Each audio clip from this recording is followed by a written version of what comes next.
3, 2, 1! Du soleil, du soleil. Comme l'éclair, ces ours sont plein d'éclairs. Les ours, les calinous.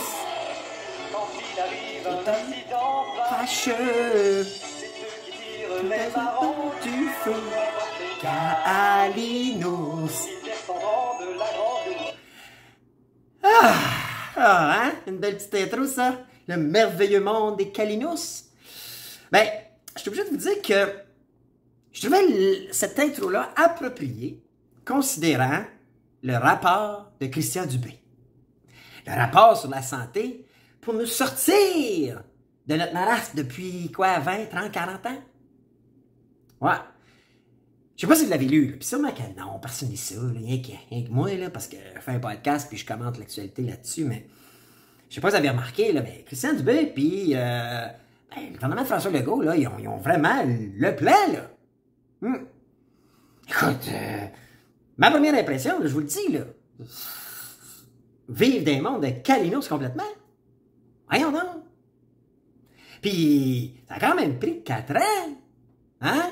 Vous savez comment je vais être proche de la politique, de la CAQ, fait que je veux me rapprocher parce que ça donne des beaux petits contrats aux petits amis, fait que Chris, ça a pris 4 ans. Ça a pris 4 ans ou parce que les élections s'en viennent puis t'as besoin de nous livrer un plan, de leur dire, hey, moi j'ai la solution. C'est drôle, hein? Je sais pas vous autres, mais avez-vous des questions? J'ai regardé quelques points, là, les faits saillants de ce rapport-là, puis je vous jure que ça me génère plein de questions. So, on va les poser, OK? On va les poser, puis on va espérer que notre ministre, Christian Dubé, réponde de façon claire et précise, pour qu'on puisse faire une tête à savoir si c'est un plan qui a de l'allure, ça, ou c'est un beau plan de monde de calinous. Écoutez, je fais jouer l'intro. Pour ceux qui sont sur TikTok ou les plateformes là, plus courtes au niveau vidéo, allez sur YouTube ou Facebook, la vidéo complète est là. Je fais jouer l'intro, puis tout de suite après, on se pose les vraies questions. OK? On veut savoir les vraies affaires, zéro bullshit. Alors, je vous vois dans deux.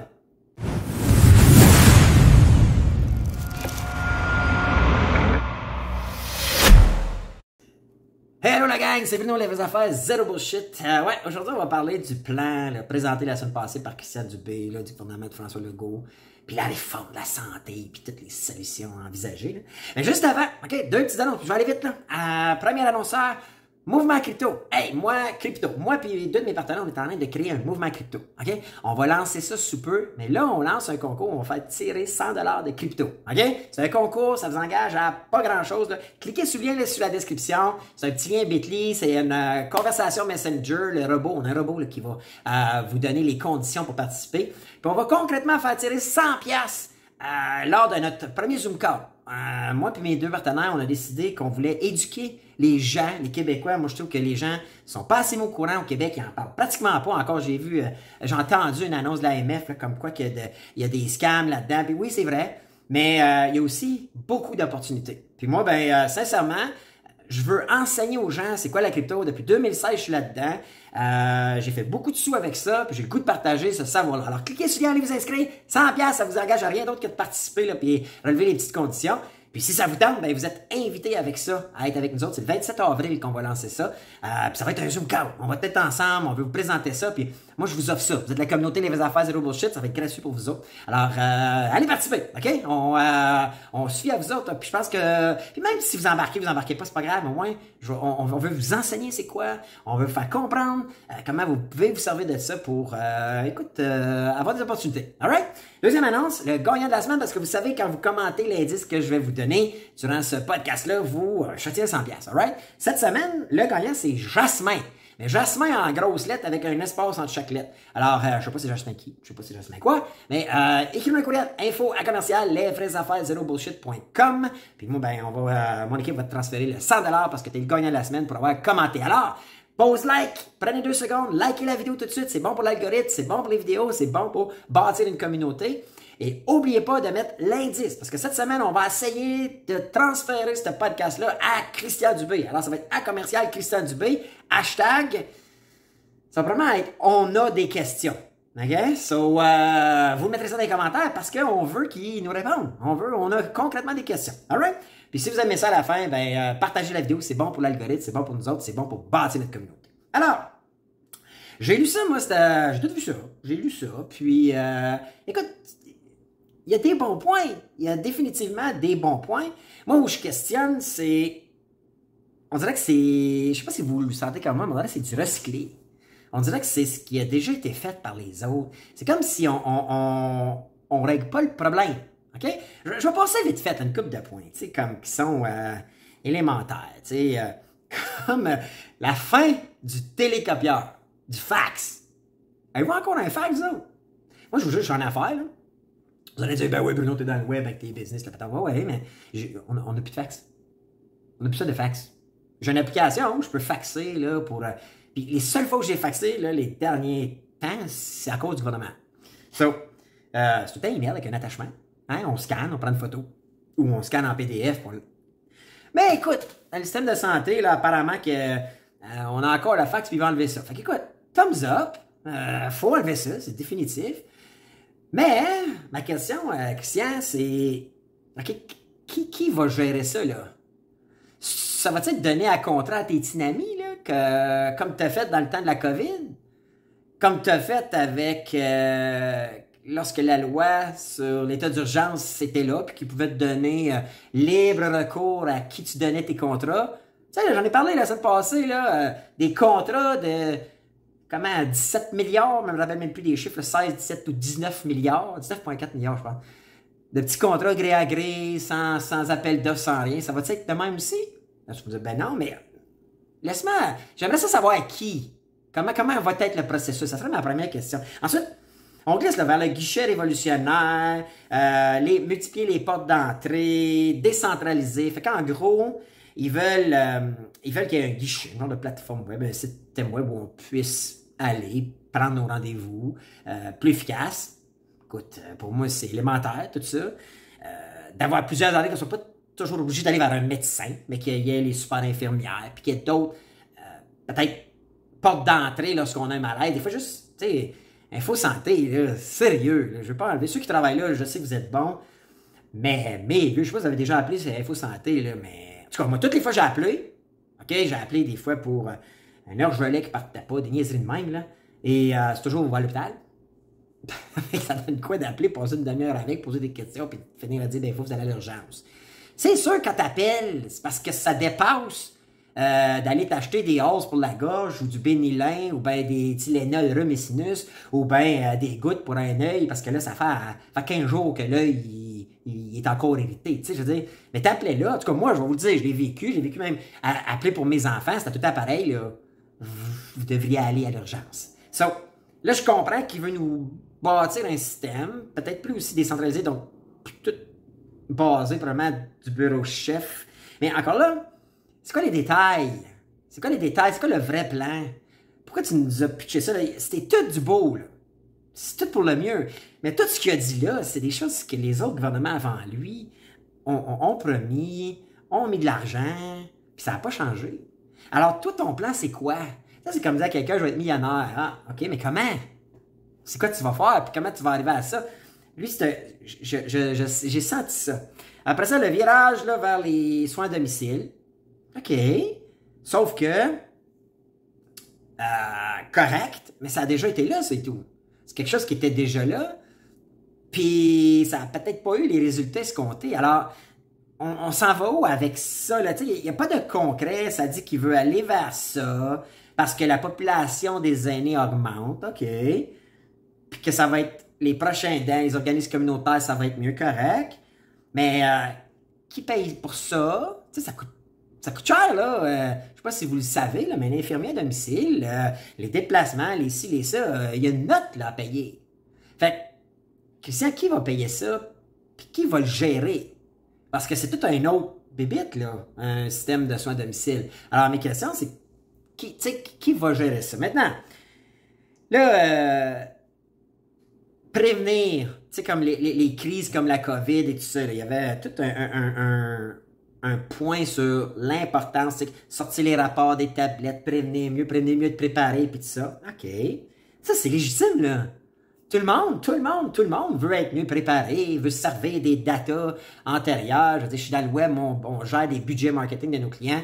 La plus belle source d'information, c'est le data. Mais concrètement, il y a aucune... Sauf ça, là, c'est des choses qu'on a déjà vues. Là. J'ai vu qu'il y en a qui avaient promis ça dans les années 2000. Tu sais, 2000, 2001, 2005. Mais là, ça va être quoi concrètement, le plan? Moi, je trouve que c'était tout... Ah, prévenir le pire. Qui veut pas prévenir le pire? Qui veut pas que les rapports sortent des tablettes puis soient analysés puis qu'on ait un nouveau système? Après ça, il y avait les dirigeants responsables. Ah oui, les dirigeants responsables. Qui veut pas des dirigeants responsables, Chris? Bien sûr. Mais comment tu vas aller chercher? Pourquoi ils seraient plus responsables que les derniers que tu as eus? Puis qu'on a? Tu sais, je veux dire... je comprends pas. J'aimerais ça comprendre.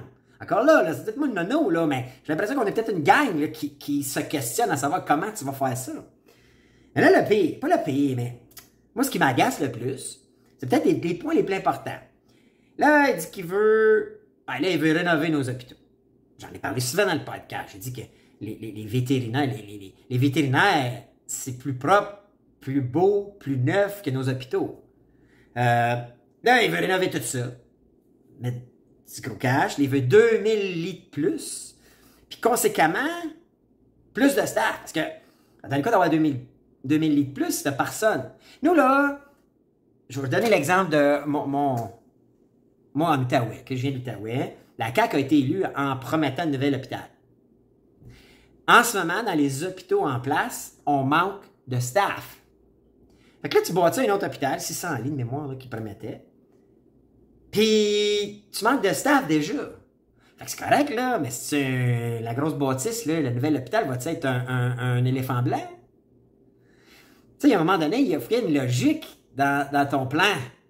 Tu sais, il faut que... Et là, j'ai vu, là, ils veulent embaucher 1000 infirmières de l'étranger, OK, avec une formation accélérée, puis ils veulent les retenir ceux qui ont en ce moment, en arrêtant les heures supplémentaires forcées. Juste entre cette année, l'année passée, 2001-2020, c'est 5% de plus d'heures supplémentaires. Puis, ils vont dire qu'il y a COVID. Ils vont trouver quelque chose. Mais, voulez-vous ça, vous autres, des infirmières de l'étranger qui ont une formation accélérée? Je sais pas. OK. Là, moi, j'ai rien contre ça, là, les infirmières de l'étranger. Mais pourquoi ils ont une formation accélérée? Pour moi, une formation accélérée, c'est une formation moins bonne. Donc, si je paye le même prix sur mes impôts pour le service, pourquoi j'aurais l'infirmière qui vient d'une formation accélérée?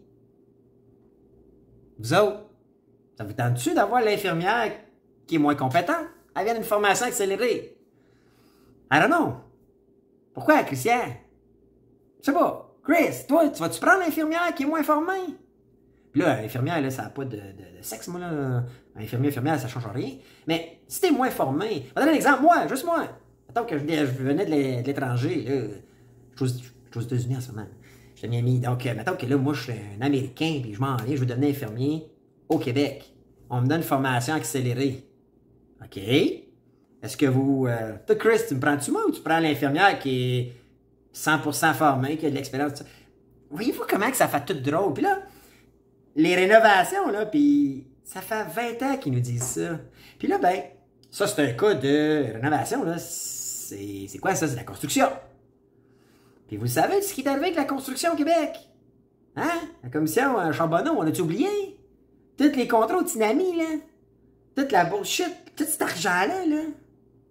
Elle va venir de où, cet argent-là? Tu sais, j'en parlais la semaine passée avec Trudeau, mais là, c'est pareil avec le gouvernement Legault, là. Hey, des promesses qui vont coûter comment? Elles vont coûter un bras et une jambe. Qui paye ça, vous pensez? C'est nous autres. Ils nous ont-tu demandé, nous autres, notre opinion là-dessus? Trouvez-vous que notre gouvernement, ça va vraiment mal au niveau des décisions? Puis, là, je mets mon bémol. Savez-vous à quoi moi je m'en ai attendu? Puis dites-moi ce que vous en pensez. La source du problème, OK? C'est-tu qu'on a manque de lits, qu'on manque d'hôpital, qu'on manque d'hôpitaux, qu'on manque de présence de nos médecins, ou qu'on a trop de monde à l'urgence? Puis si on a trop de monde à l'urgence, c'est-tu parce que on a trop de monde qui comprennent pas bien l'importance de la santé, qui comprennent pas bien l'importance de bien manger, de s'entraîner à tous les jours, de faire rouler le moteur avec la bonne essence, de l'entretenir? Ça se peut-tu que, puis là je vais plus loin, là, mais que dans notre système d'éducation, on n'enseigne pas aux enfants, ni au primaire, ni au secondaire, ni au cégep, à l'université, c'est quoi bien manger? Qu'un Pepsi, que du Coke, c'est peut-être pas bon. Que trop de sucre, puis là je veux pas faire de débat sur le Coke ou le Pepsi, là, mais que tout ce qui a trop de sucre, tout qui est trop transformé, quand tu lis les ingrédients en arrière d'un emballage, puis t'es pas capable de comprendre c'est quoi, puis qu'il y en a à peu près 60 ingrédients, que t'es même pas capable de savoir c'est quoi, c'est peut-être pas bon ce qu'on se met dans le corps. Puis que de pas s'entraîner, de pas activer notre cœur, qui est un muscle, qui doit être entraîné, de pas activer que notre sang circule plus fort et plus vite dans nos veines, de pas développer notre masse musculaire en vieillissant, puis que là, quand on fait des moves, on lève des boîtes, des sacs, c'est plus pesant, puis que c'est tous nos tendons, nos articulations qui écopent de ça, puis de mettre 100 livres de trop sur nos jointures, nos genoux, c'est pas bon. On a-tu déjà questionné ça? Moi, j'aurais aimé ça dans cette réforme-là. Moi, Chris, t'aurais eu tout mon appui, mon apport, si t'avais commencé ta réforme par ça. Commencer par dire, ma source du problème, c'est pas les infirmiers, les infirmières, ils travaillent comme des donnés. Sérieux, là, je lui lève mon chapeau fois 1000. Est-ce que vous recommanderiez à vos enfants d'aller dans les soins de santé? Wow! C'est une job de merde. Même les gouvernements, depuis 2 ans, envoient des messages qui le prouvent. Écoute, tu traites avec tu sais, c'est plate à dire, des gens malades, c'est pas du positif, ça, dans la vie, là. Moi, pour vrai, quand tu dis c'est une vocation, je le crois. Pour ceux qui sont là pour vrai, là. Parce que je pense qu'il y a des paresseux dans ce domaine-là et tout, là, parce qu'il y en a dans tout. Puis je pense que là, le test COVID, c'est rendu la passe pour prendre un break, là. Parce qu'il y en a bien que, hey, écoute, test COVID, moi, faut que je m'isole 10 jours, fait un 10 jours de break. Puis c'est pas ça le but du sujet, mais je trouve qu'on aurait dû commencer par là. C'est weird, hein, mais moi, je pense que ça passe par l'éducation. L'éducation de nos jeunes pour que notre future génération... Là, on est... Avec notre monde de 70 ans, là, c'est là. Tu sais, je veux dire... Mais c'est comme un char, notre corps. Si on ne met pas du bon gaz dedans, si on ne fait pas le changement d'huile, si on ne l'entretient pas, si on ne change pas les pneus, si lorsqu'il y a quelque chose se met à rouiller, on ne met pas un traitement puis on ne répare pas, si quand il y a quelque chose qui brise, on ne le change pas puis qu'on roule sur un tailleur crevé, maintenant on va tout casser, là. Je trouve que notre corps, on le néglige à ce niveau-là. Puis oui, je pense qu'il y a des gens qui devraient se donner un petit peu plus de coups de pied dans le cul, là, désolé, là, mais je trouve qu'on n'en fait pas une priorité dans nos enseignements. Moi, je peux vous le dire, là, je suis quelqu'un aujourd'hui qui s'entraîne. J'essaie de faire du sport 6 jours à 7 jours par semaine. Je veux élever mon rythme cardiaque, puis builder ma masse musculaire, mes muscles, parce que je crois beaucoup qu'en vieillissant, on en perd. On devient plus faible. Fait que si je m'entraîne plus fort. Et je crois très fort à l'alimentation, ce que je me mets dans le corps. Je triche moi aussi, je ne suis pas parfait, loin de là. Mais j'ai découvert ça à 30 ans parce que je pesais 240 livres. J'étais overweight d'à peu près 50 livres. Puis que j'étais essoufflé en montagne marche. Mes chums, quand je jouais au hockey avec moi, j'étais un gars de 6 pieds 1,5, 6 pieds 2, 240 livres. Il m'appelait le gros. Hein, le gros avait un bon shot. Mais là, je me suis dit à 30 ans, c'est assez, mais il a fallu que j'aille me renseigner, m'éduquer. Ça m'a pris 1 an à perdre mon surplus de poids. Aujourd'hui, je suis pas mon poids santé non plus. Là, je suis un peu plus pesant parce que j'ai un peu plus de masse musculaire et je suis fait de même. Mais à la base, j'ai repris une forme physique qui, je pense, me donne plus de chance. On n'est pas à l'abri d'un accident, d'une maladie, d'un virus ou d'une malchance. Mais je pense que je me donne plus de chance. Puis c'est jamais le gouvernement, puis le système d'éducation, puis les heures que j'ai appris de la philo au cégep, de la philosophie, plate, Descartes, puis tous ces philosophes-là de marde, puis les méthodes quantitatives, puis l'algèbre que je me sers jamais de nos jours. Au lieu de ça, si on m'avait appris comment s'entraîner l'alimentation, comment bien manger, l'importance de bien manger, je pense qu'on aurait une meilleure... On aurait par la bande plus de monde en santé, plus de monde au courant, et moins de monde dans les hôpitaux. Peut-être que moi tout, je vis dans le monde des Calino. Je sais pas ce que vous en pensez. Peut-être que moi tout, je suis dans le monde des Calino. Mais quand il me semble que ça part de là. Puis si tu veux pousser, là, Chris, là, j'aurais aimé ça que tu nous dises, on va aussi revoir tout ce que nos producteurs alimentaires nous mettent ces tablettes d'épicerie. Tu sais, pourquoi que le Kraft Dinner, ça coûte une pièce, une boîte de Kraft Dinner, puis quand tu veux manger quelque chose de bon pour la santé, ça te coûte 5? Pourquoi toute la scrap est économique, coûte pas cher, puis qu'il y en a ces tablettes de ça? Mais tout ce qui est bon pour la santé, difficile à trouver, souvent plus cher. Tu sais, pourquoi on est rendu là comme société? Moi, là, si tu veux, le mot réforme, c'est on réforme, on brasse. Les vraies affaires, zéro bullshit, là, faut brasser parce que ça marche pas. Mais Caroline, on n'a pas attaqué le côté santé, le côté alimentation, le côté entraînement, puis le côté de tous nos producteurs, puis nos producteurs d'aliments, tout genre, tout ce qui nous met ces tablettes. Hein? Mais semble que je me serais attendu à ça, moi. Je sais pas vous autres. Fait que c'est ça aujourd'hui que j'avais le goût de poser comme question. Qu'est-ce que vous en pensez? Laissez-moi savoir, vous autres, qu'est-ce que vous en pensez. Est-ce que vous êtes pour ça? L'important, il y a plein de monde à qui je parle des fois là, de la protéine, les carbs, le bon gras, quand le consommer, comment le mesurer, l'importance de comprendre que si tu vas faire un exercice physique, mais les carbs, c'est avant. L'énergie, elle doit être consommée avant. Puis après, pour réparer une fibre musculaire déchirée parce que tu l'as entraînée puis tu as poussé la fibre à se fatiguer, ben c'est des protéines pour le nourrir. Puis qu'il y a plein de bons gras pour faire véhiculer ça mieux, puis que ça aille mieux dans tes fibres musculaires. Pourquoi on n'enseigne pas ça à nos jeunes, à notre future génération qui, elle, on va espérer, ne soit pas pris avec ça? En tout cas, c'est des questions que je pose. Je veux savoir votre opinion maintenant. So, mettez l'indice du jour aussi, OK? Je la donne. On va poser la question à Christian, OK? Donc, à commercial Christian Dubé, OK? Espace, hashtag, là, le dièse. On va dire... on a des questions, OK? On a des questions. Alors, ouais, ou voici nos questions. Hein? Ça va-tu bon, ça? Voici nos questions. Ça va être mieux... on va rester, on a nos questions. Je suis en train de tout mélanger, là. Fait que je vais l'écrire là, sur la vidéo. On a des questions. So, je vous laisse m'en venir là-dessus. Je vais voir vos commentaires. Puis, écoute, vous avez d'autres idées, vous autres? Indiquez-les, OK? Indiquez-les, ça m'intéresse. Puis, écoute, faut poser des questions. On s'en va en élection. Puis là, j'ai l'impression que c'est toute une réforme électoraliste au bout, sans contenu, sans... En fait, il y a du contenu, mais il n'y a rien de concret, il n'y a rien de clair. Ça fait 4 ans que tu es là, Chris. Il me semble que c'était la première année. Je peux vivre avec le fait que ça te prend 6 mois pour le comprendre, le système, puis tout ça, mais c'est dans la première année que tu aurais dû nous livrer ça. Là, tu nous livres ça 6 mois avant les élections. Tu peux arranger, tu penses? I don't know. Fait qu'écoutez, là-dessus, je vous dis, écoute, continuez de répondre, d'échanger, j'apprécie. Puis moi, je vous dis à bientôt pour un podcast. Les vraies affaires, zéro bullshit. Ciao la gang.